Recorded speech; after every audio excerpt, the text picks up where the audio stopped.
Buckle up, football fans. It's time now for Toyota Talks. All right, Luke Canellis along with Kenny Albert, who will be calling the Bears-Lions game alongside Jonathan Vilma, the former linebacker in the NFL. Kenny, great to see you, number one. We had a chance to chat a couple of times last year.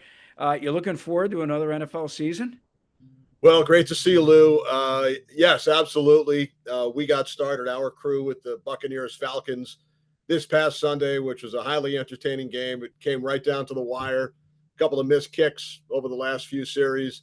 Got to see Michael Penix, the young quarterback in Atlanta. Baker Mayfield had a terrific game. So this one, though, I mean, as soon as we got our schedule a couple of months ago, we had Bears-Lions circled on the calendar. There are so many storylines, obviously, with Ben Johnson going back to Detroit, coaching against the Lions, divisional matchup. So Jonathan and our sideline reporter, Megan Levy, and I could not be any more excited about this game on Sunday. I'll tell you what, everyone is excited here in Chicago, despite what happened on Monday night against the Vikings. And I've been doing this too long, and so have you. I hate to call game two of an NFL season a must-win for any team. But then I look at the numbers, Kenny, and I see that over the past 35 years, teams that open up 1-1 make the playoffs 42% of the time, but teams that open up 0-2, just 12%. And then I say to myself, man, this is a big deal, this second game.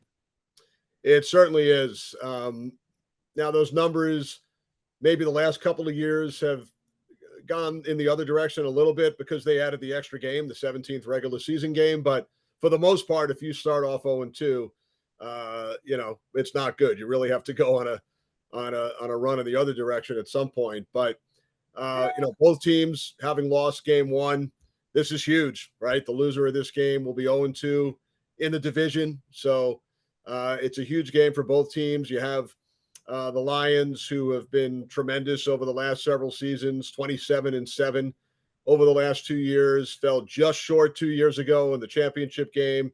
And then a lot of people thought last year would be their year, and they didn't get as far as they did 2 years ago. So, Dan Campbell has two new coordinators now, losing both Ben Johnson and Aaron Glenn to other franchises as head coaches. So we'll see how that goes in Detroit. And, for the Bears, it's a new era. Ben Johnson brings in so much positivity, with his personality and his success that he's had at a pretty young age, starting out at the collegiate level and then going to Miami to the Dolphins as a quality control coach. And, oh, by the way, there's a fellow by the name of Dan Campbell who is on the staff in Miami and then takes over as the interim head coach and promotes Ben Johnson to the tight ends coach. And the rest is history. Dan took Ben with him to Detroit, and they had unbelievable success. When you look at the numbers over the last 3-4 years, increasing the win total, from 3-9 to 12 to 15 over that 4-year stretch, and record-setting numbers offensively. So the Bears certainly hope that some of that translates over from Detroit to Chicago over the next few years. All right, tell me, I know by now you've seen video, you've seen the games about the Bears-Vikings contest and also the Lions-Packers game from last Sunday. I want to specifically talk about the Bears first. When watching it, anything surprise you? Anything jump out where you said, wow, I didn't see that coming?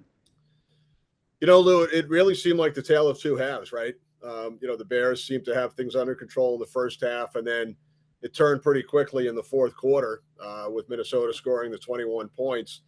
It was good to see Caleb Williams get off to a real nice start, completing his first 10 passes. We had the opportunity to call 3 Bears games last year, so we sat down with Caleb on a couple of occasions. And, obviously he's now gone through multiple head coaches and coordinators, but you hope for a young quarterback that he can settle in and, the chemistry, the trust factor with the new coaching staff. When he looks at Ben Johnson and some of the other coaches who have come in and the success that they've had elsewhere. And then obviously in the second half, things went in the other direction. You have to credit the Vikings. I mean, there is another team on the field, so you have to credit what the Vikings were able to do both offensively and defensively. I was a little more surprised with the Lions-Packers game. And again, it was in Green Bay. Lions were on the road, and Green Bay is a terrific team. But I was a little surprised at how flat, if you want to use that word, the Lions came out. Especially after what we've seen the last 2 years. But again, playing on the road against a tough divisional opponent, getting used to a new coaching staff with the first game, for everybody in the regular season. So probably a little more surprised with the Lions than the Bears. Because they're still loaded with talent. I still pick Detroit to win the division when it's all said and done. I know they made some changes with the interior of their offensive line, and they have two new coordinators now, and that can't be dismissed. But is it an easier fix for Detroit because they're still loaded with talent and they have Dan Campbell? Yeah, it's a good question. I mean, in my opinion, this very well might be the best division in football. When you look from top to bottom at the Lions, Vikings, Packers, and Bears. Um, we'll have to wait and see how it plays out with John Morton, the new offensive coordinator, with Kelvin Shepard, the defensive coordinator, taking over for Aaron Glenn. Morton had been with the Lions and Campbell in 2022. Then he left for a couple of seasons. Now comes back in 25 as the coordinator. They really had something special going with Ben Johnson, right? Johnson, Jared Goff, and all the weapons you talk about. Whether it's at the running back position, with a guy that the fans in Chicago know well. Amon-Ra St. Brown, one of the top receivers in the league. Terrific tight ends. You mentioned a couple of big changes on the offensive line. That's key. But when I think back to those Lions days, the last few years with Ben Johnson at the helm, you think about all the points they put up, all the yardage, the trick plays. So again, it's mostly the same players and it's the same head coach. So we'll see if they can carry that over. We didn't see as much of it in week one. I love that you referenced Caleb Williams. You had the chance, as you mentioned, you had the chance to see him 3 times last year. One of 14 quarterbacks in the league that played all 17 games. So he definitely got his experience, his feet wet in that first season. But here locally, the scream has been, well, a lot of what we saw last year in the second half after he opened the game 10 for 10. A lot of inaccurate passing that took place from Caleb Williams. But you said something interesting, settling in. And it's something he needs to do with a new offense and a new head coach. Typically, how long do you think that takes, Kenny? How long do you think it takes between a quarterback and his new head coach before they both settle in with each other? Right. I think it's probably different in all cases, Lou, in all scenarios. It all depends on, a lot has to do with the personalities and how well they work and mesh together. And I know they spend a lot of time watching film and then out on the practice field. The last 5 to 10 years, we've seen so many of these young quarterbacks start right away, and some of them have taken off. Some of them, it takes a little more time. And you think back, I know you and I are certainly old enough to remember Aaron Rodgers sitting for his first 3 years behind Brett Favre. Eli Manning sitting for the first half of the season behind Kurt Warner. Drew Brees sat for a whole season at the start of his career behind Doug Flutie. And Jordan Love.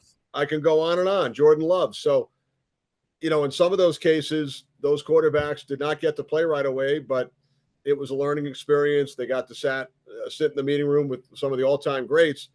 But now most of them do get the opportunity right away, and sometimes it does take a little longer. And you mentioned Jordan Love. That's a perfect example of somebody who sat for 2 or 3 years and then all of a sudden came in and had success immediately. So, with Caleb, we'll see. Obviously he wants to do well and had great success in college. And, last year he didn't really turn the ball over much. He had that long streak over 350 passes without an interception. He probably took too many sacks, among the highest by a quarterback in recent memory. And I know that's something I'm sure they're working on, getting the ball out quicker. But, the one thing that sticks out from our first meeting with Caleb last year, which I was certainly interested in given how long I've worked in the hockey world as well. I asked him about what other sports he played as a youngster, and he rattled off a bunch of them. And one of them was ice hockey, believe it or not. And he talked about how it helped with his footwork and his athleticism and strengthening his ankles. So that was, an interesting note that he passed along when he was 10, 11 years old in the Washington area. The fact that he played hockey and was on skates and feels that had a lot to do with helping out the footwork in his football career.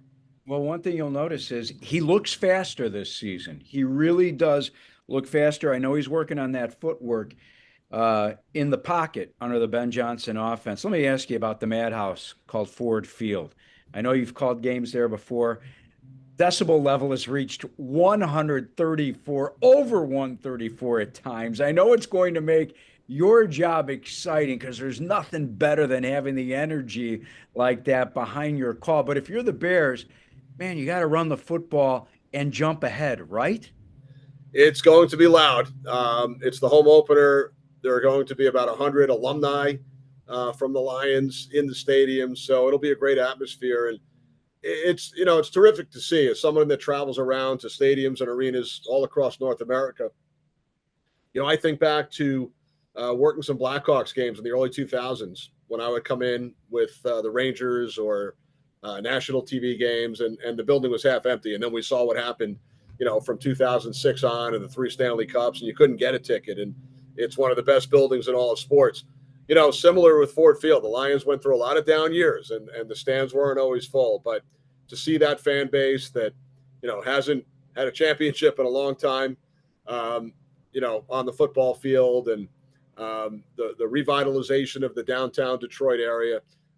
It's so much fun to work the games at Ford Field, especially divisional matchups like this one. And as broadcasters, we always love when the energy is as high as it can be in the building, and that should certainly be the case this Sunday. Ben Johnson has said he could care less about people making a big deal out of his return back to Detroit.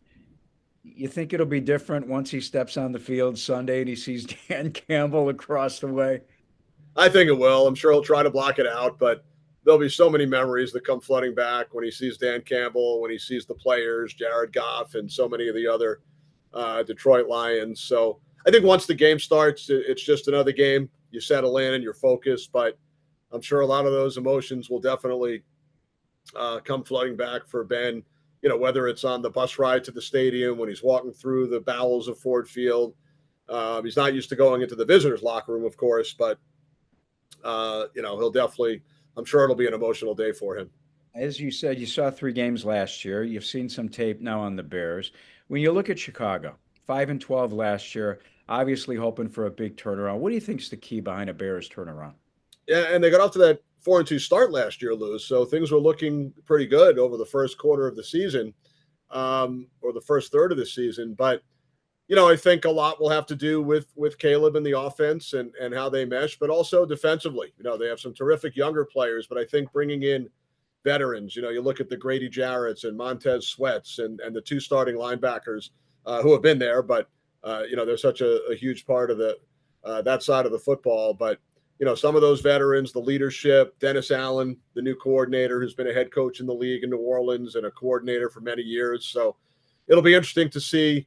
Obviously, when you think Bears through the years, you think defense. So with some of those veterans that they have, as returning players, and then you add in some of the veterans that they brought in, interesting to see how that side develops as well. Is there a team that you say, man, I see them finishing near the top of each conference this season? I mean, you've had an opportunity to do some studying on all the teams out there, all 32 teams. Who, in your opinion, really is going to stick out this year? It's a great question. We're only 1 week into the season with 17 to go, 16 games to go for every team. I could rattle off the usual suspects, but it's probably a little too early. I was so focused on Atlanta and Tampa Bay last week, didn't see much of the other games. So focused on the Lions and Bears this week. But there's always going to be a couple of surprises, right? Teams that you don't expect to be there come playoff time that will be. So I usually stay away from predictions, but we'll see how it all plays out, and hopefully it's a great year for the Bears, and should be a tremendous season for the NFC North as a whole.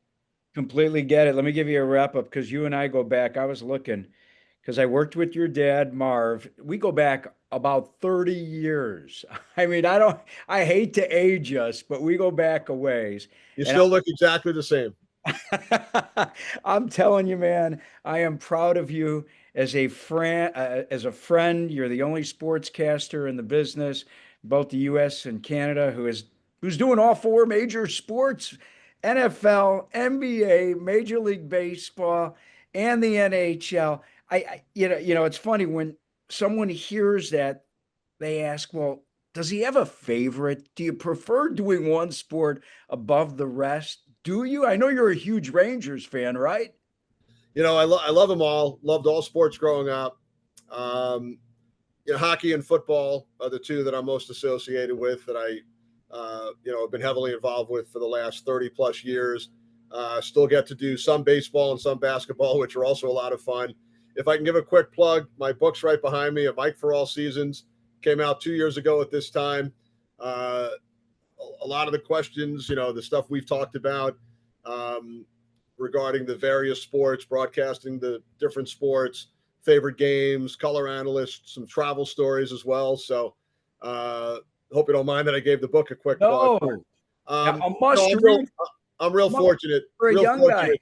Yeah, real fortunate to be involved in so many different sports. I've also done some boxing. I've done Olympic volleyball, track and field, water polo. Those are definitely challenges when they're not sports that I had, any close to the same knowledge that I have of the other sports that I'm involved with on a regular basis. But with football getting started and hockey just around the corner, had the great fortune to work the Stanley Cup final on the TV side for the third time this past June. So there's nothing like the Stanley Cup playoffs. There's also nothing like 1 o'clock on a Sunday or noon Central Time when they kick off. So um, it's almost like asking which kid you like better if you have four, right?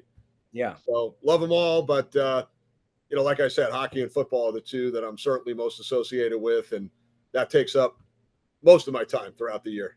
I get it. It's called A Mic for All Seasons by my buddy Kenny Albert. If you're one of the young guys in the business who typically reaches out to me at some point, and I love hearing from you all because I sat in your shoes, stood in your shoes, excuse me, at one point in my life. It is a must read. Check it out. Kenny, I know you're a busy man. You got the game coming up on Sunday. I know you were getting ready for it. And I thank you for spending a few minutes with me here on CST. Thanks, Lou. Really appreciate it. Good luck with the new shows, and hope to see you in Chicago real soon. Thanks, buddy. Safe travels to Chicago. Thanks, Lou.